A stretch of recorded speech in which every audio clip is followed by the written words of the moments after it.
your skin, that shit is popping, girl. Body on 10, damn, you got it, girl. You gotta boss up. Getting them checks, living your best. Racks up. Oh, keep walking with confidence. Effortlessly, you let them know who is in command. You just that and more. Don't forget it. God worked hard on you for sure. Lexus, Exodus. Shout out to my exes.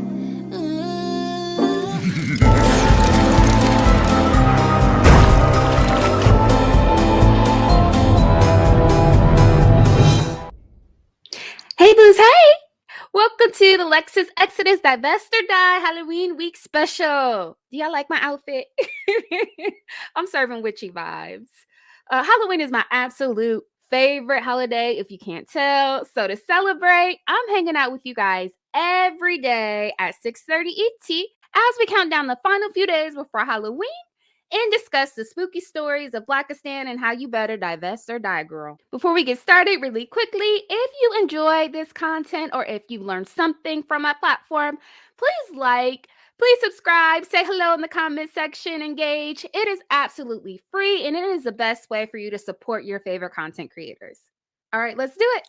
This is another installment of my series called the Blackistan Zoo, where we profile the dusty derelicts, crazy creatures and animals in Blackistan. Tonight, I want to talk about not all.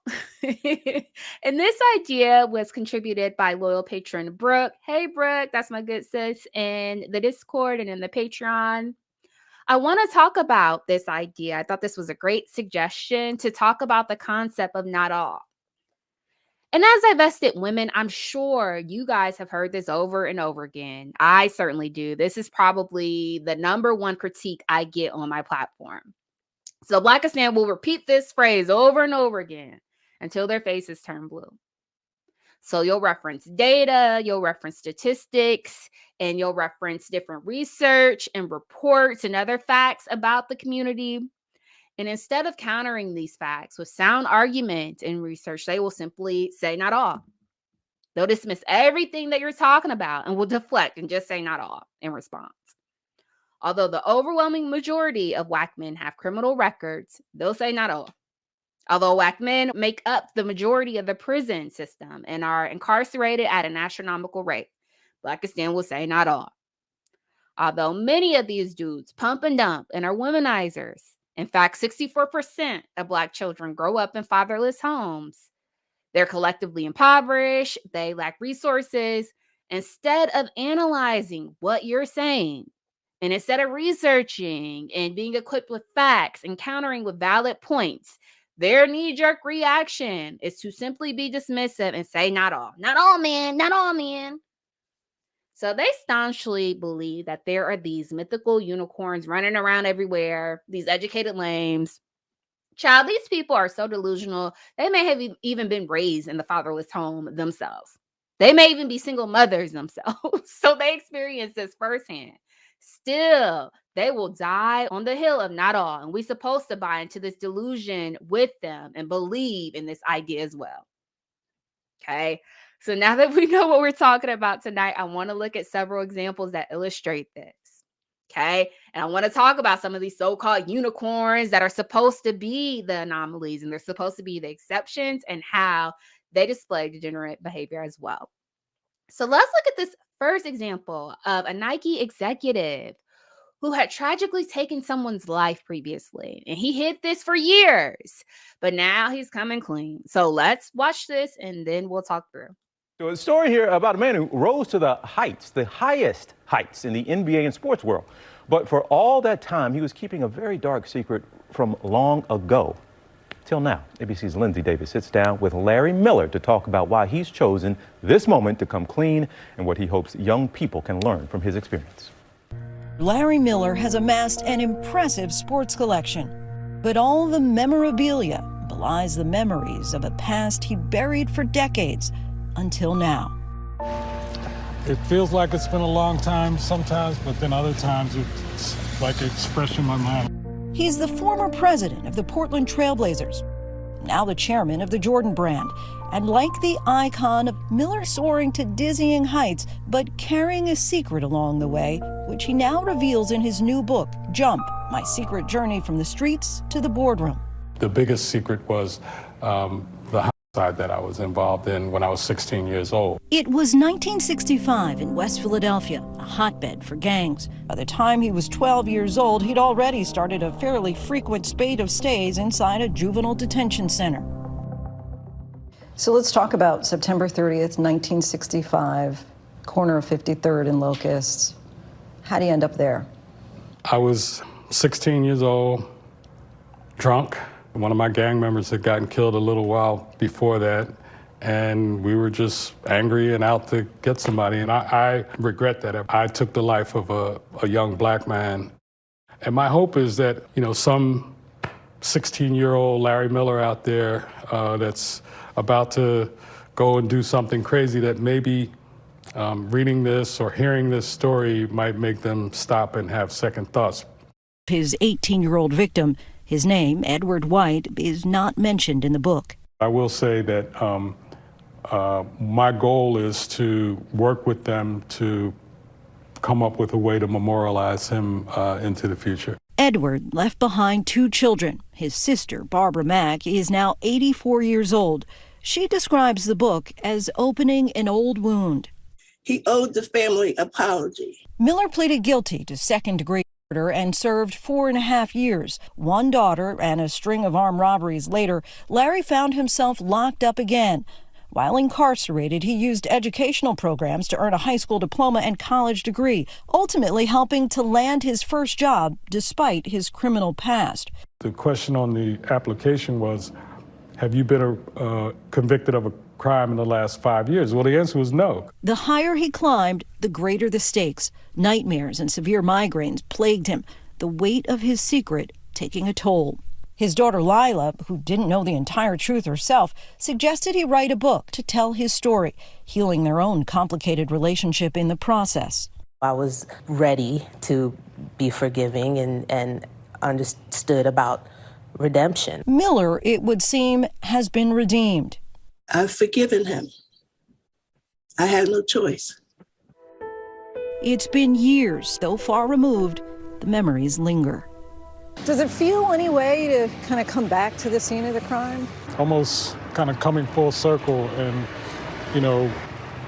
wishing I could go back and have a different outcome. His is a story of redemption, of grace, and proof that the circumstances we live in don't have to live in us. And thanks as always to our friend Lindsay Davis for that report. Well, hey, child, listen, I can't with this. And the news can play all that sad, sentimental music as much as you want to, trying to make us empathize for this dude. I'm not doing it. I'm not going. He's a damn M-worder. He was terrorizing the community even after he got locked up for taking someone's life. He still continued his violent behavior and got locked up again for robbing people. He took out a 16-year-old. So someone's child is no longer breathing because of his volatile, violent, and dangerous behavior. Someone's father is gone. They said that he left behind 2 children.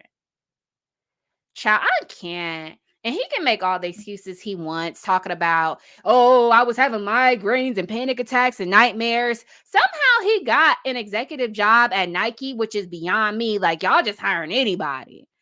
But I don't give a F how long ago this was. I don't care if you were drunk or not, Nick Dog. I was a teenager too.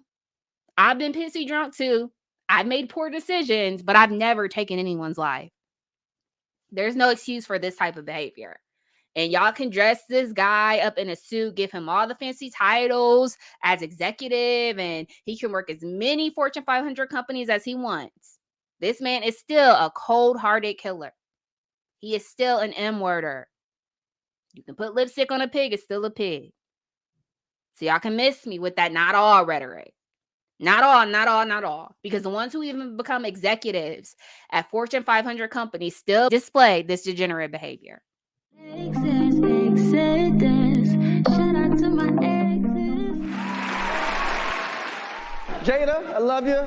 G.I. Jane 2, can't wait to see it. All right?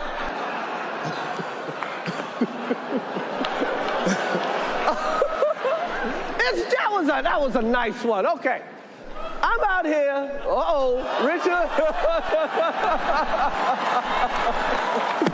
Oh, wow. Wow.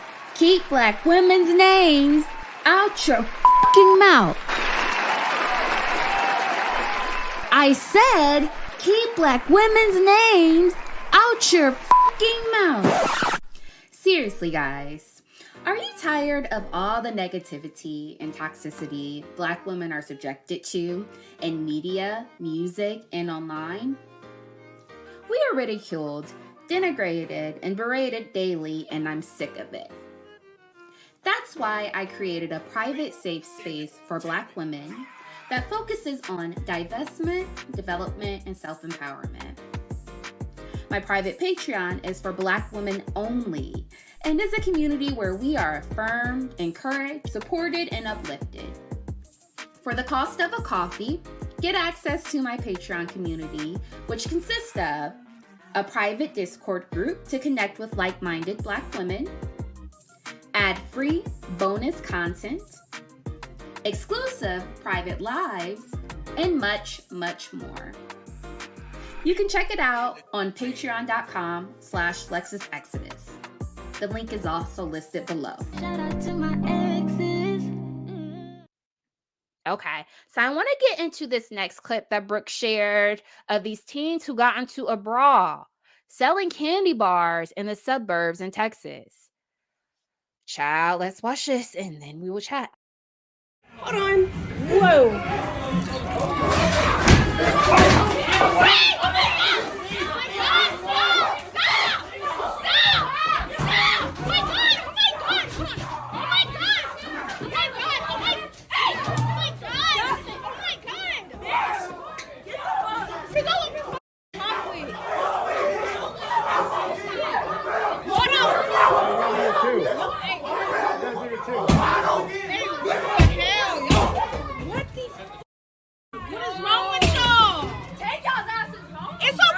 Chocolate bar.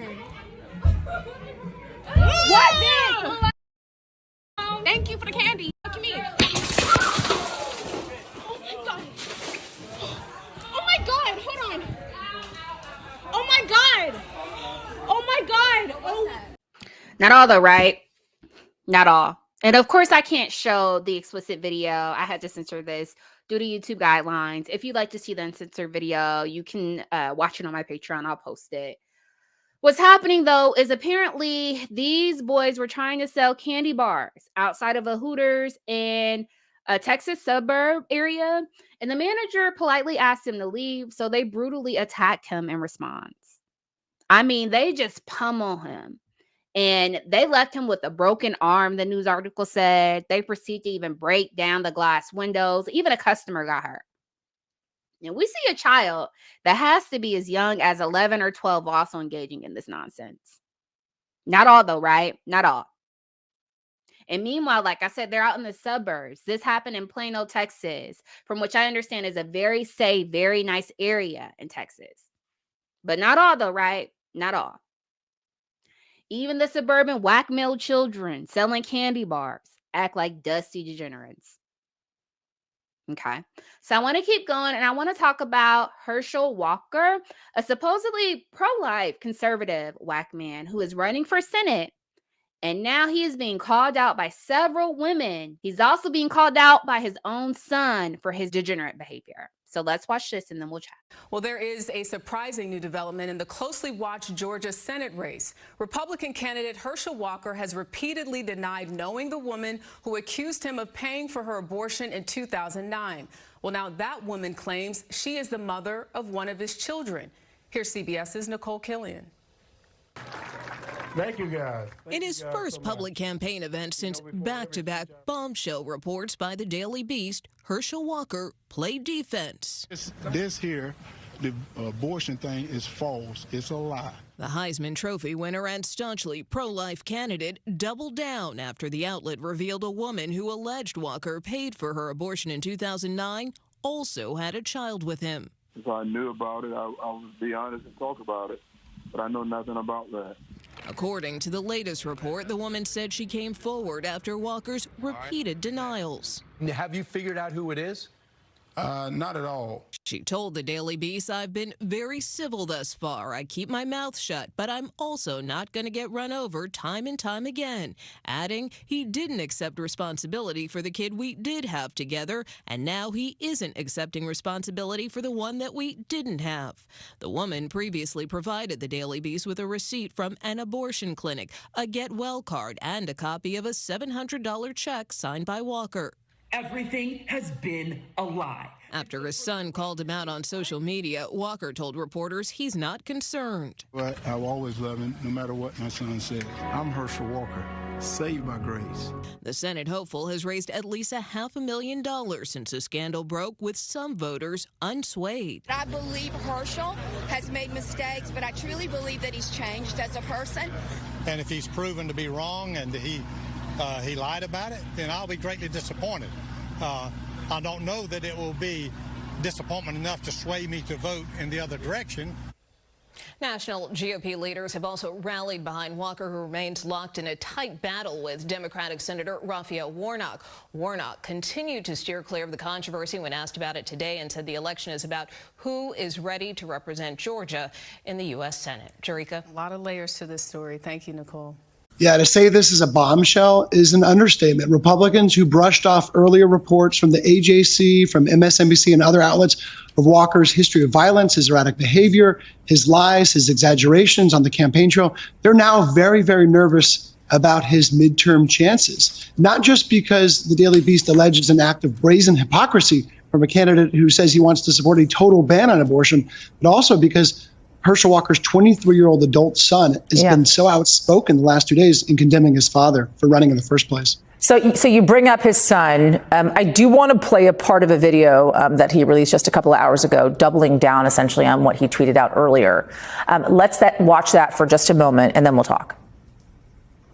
He has 4 kids, 4 different women, wasn't in the house raising one of them. He was out having sex with other women. Do you care about family values? I'm just saying, don't lie. Don't lie on my mom. Don't lie on me. Don't lie on the lives you've destroyed and act like you're some moral family man. Y'all should care about that, conservatives. So at this point, Greg, it's not just this woman making these allegations, which have been verified by the Daily Beast. We here at NBC have not yet seen some of these documents to verify that. But then you have this coming from inside his own family. Wondering how Republicans are reacting to all of this. Yeah, it's raw. It's hard to watch. And we're not sure the impact of what this might look like on the campaign trail. But we already knew, even before this, there's a significant number of Republicans, conservatives, who were skeptical of Herschel Walker's candidacy, who are either going to skip the vote, they're going to vote for Democratic Senator Raphael Warnock, or they're going to vote for the Libertarian. That split ticket trend was showing up in polls from the AJC and other outlets even before this. And now we could start seeing Republicans more aggressively seek to distance themselves from Herschel Walker. Child, I cannot. This don't make no damn sense. Blackistan truly is a zoo. This don't make no sense. You can't make this stuff up. Gosh, not all the Blackistan, right? So this former NFL player, he's wealthy, he is conservative, he is pro-life, supposedly squeaky clean. He's a religious conservative, Dusty. He's a politician now, and he's running for senator and is adamantly against abortion. Now he's getting put on blast because he paid a woman to have an abortion. He gave the lady a greeting card. She pulled out the receipt from the abortion clinic. Like literally, y'all know when we say, hey, where the receipt? She literally had the receipt for the abortion that he paid for. He's also being called out by his own mixed race biracial son because he done dogged Becky out. He done had 4 kids with 4 different women and was a deadbeat to them all. Dogged out the wife, cheated on her, had side chicks, had side babies, and abandoned all the families, all 4 families. Not all though, right? Not all though, right? Black women, we just need to stop picking Pookies and Ray Rays. Y'all, if y'all chose better, you would get better whack men. Child, it is all. There are no exceptions. This is the so-called exception, and look at how he acting. Dusty's proved over and over again. Their education levels don't matter. Their financial status doesn't matter. Their professional titles and accomplishments don't matter. It could be Pookie or a politician. You gonna get the same Dusty. Different nigga, same dust. Child. I want to look at this next story about this guy who beat his girlfriend so badly, he caused their unborn child to pass away. But because he has no criminal record and he's one of these so-called educated lanes that y'all supposed to get, he'll be serving no jail time. And shout out to Mocha Mommy who shared this one with me. So let's watch this and then we'll chat. Tonight, a man attorneys say beat his girlfriend to the point she lost her baby will not serve any jail time. The woman and her attorney say they're afraid for her safety, and while he's been required to turn in his guns, they say that has not happened. KXAN's Sarah Alshay takes us inside the courtroom. You were also the first person to hold me at gunpoint, the first person me. Those were the words LaShonda Lemons said aloud in court, directed towards Johnny Ebbs. She says he started abusing her when she got pregnant, and when she was 32 weeks, it escalated. Ebbs punched her several times in the stomach. The baby died soon after, but you can see in this photo, she was able to hold him. Ebbs reached a plea deal with 8 years of deferred adjudication on a third-degree continuous family violence assault. So while we're disappointed with the ultimate outcome, it was expected, and we hope it serves the better purpose of bringing attention and starting conversations about domestic violence. Ebbs was required by both his bond and an agreed-upon protective order to forfeit his guns. But still, to this day, McKay says that never happened. We have firearms surrender laws, we have domestic violence laws, but if there's not enforcement and implementation of those laws, they're relatively useless. As part of the plea deal, the Travis County District Attorney's Office required Ebbs to swear in court that he doesn't have any guns and won't live in a house with them in it. McKay says based on the terms of the agreement, Ebbs will end up not serving any jail time and will wear a GPS monitor for 6 months. It's a decision domestic abuse advocates say does not serve justice. Well, we're very concerned that the sentencing does not result in safety for the survivor and the community. Sarah Alshah, KXAN News. KXAN reached out to the Travis County District Attorney's Office to better understand why Ebbs will not serve any jail time. We were told a statement would not be available today. And to give you some perspective here, more pregnant women die from domestic violence each year than any other cause. This is according to the National Resource Center on Domestic Violence. Their studies show nearly 20% of women experience violence during pregnancy. Researchers say pregnant teens and women with unplanned pregnancies have a higher risk of getting hurt. Child, not all though, right? Not all. All haven't been locked up. There's some whack men with clean records. There's some whack men who have education, some who are hardworking. Meanwhile, this is what these so-called clean record having hardworking whack men are out here doing. Black women will do their due diligence, do a background check, make sure he has a job and seems like a decent person. And stuff like this still happens. Because many of these, not all exceptions, just ain't been caught yet. Ask me how I know. My abuser has a clean record still to this day, and it's simply because I had no support from the legal system. As a matter of fact, the cop said, oh, I know she didn't get choked. Otherwise, there would be bruising around her neck. Meanwhile, I'm a whole dark brown chocolate woman who don't bruise easily. So, of course, there's not bruising. But this is how effed up the criminal justice system is, though. And this is why many abusers get away scot-free like this dude. So he done tragically taken the life of his own unborn child and didn't even get any jail time. Held her at gunpoint, y'all, and got off scot-free. Child. Not all though, right? Not all. And I'm sorry, I should have shared a trigger warning. This last clip is also a sensitive topic. This one is of a celebrity bailiff who is now on trial for ending the life of his wife. And trigger warning, if you're sensitive to topics like this, please tread lightly. This didn't age well. Constantly like a child in my People own in house. love, they yell at each other all the time. Oh, that's true. Ask him, he's been married for how long? Over 20-something years. Over 20 Look at him, though. years. He look mad. You don't look happy, brother. You don't look happy.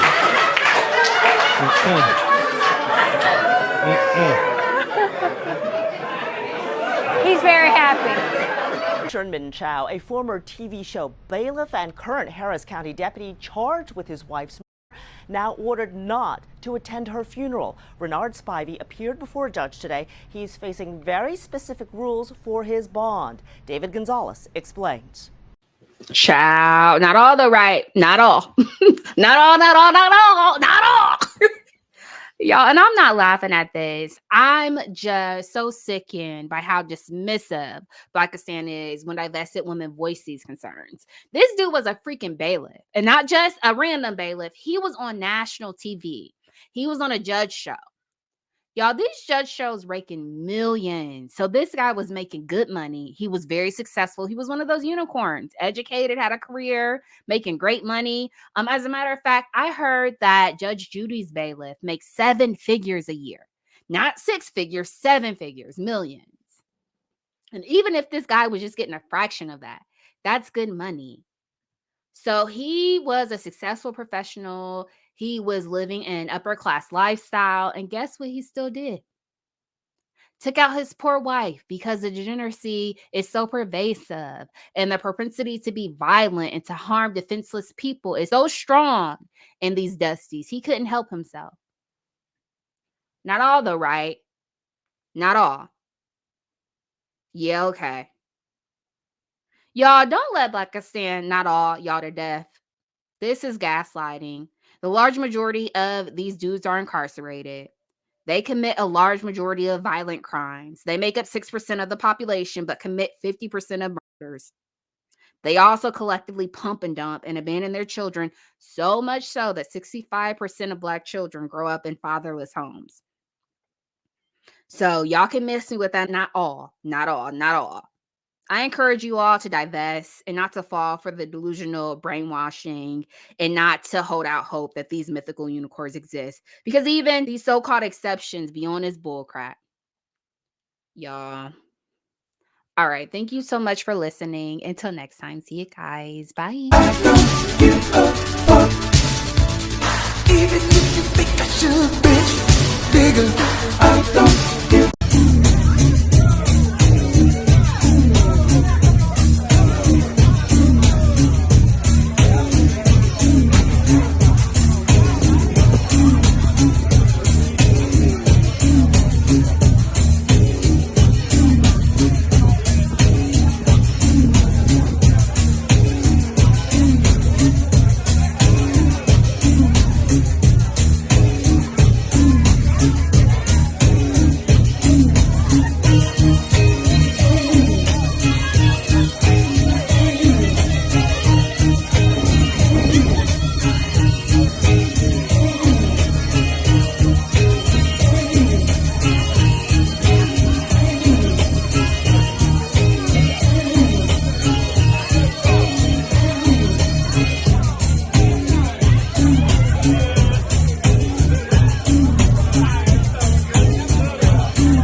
If y'all come across a red iPhone, can you please bring it to the sound stage? Red iPhone, we appreciate it.